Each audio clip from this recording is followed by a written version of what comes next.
Drill a pilot hole in the post. Then screw the hanger bolt into the hole. A socket driver, hand or power drill driven, will make the job easier.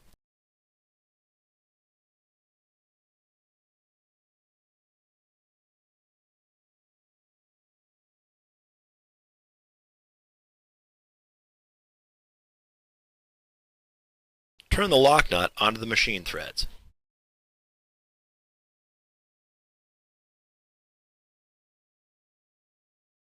Mark the cable from the front edge of the fitting, in accordance with the instructions included with the fittings.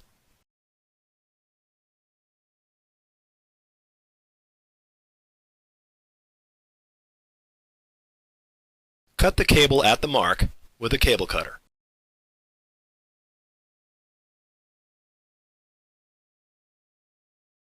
Slide the body of the fitting onto the cable.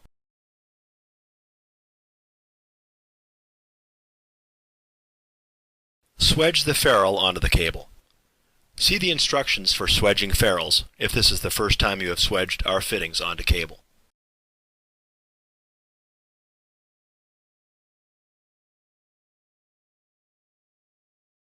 Then turn the body onto the threads until it is finger tight.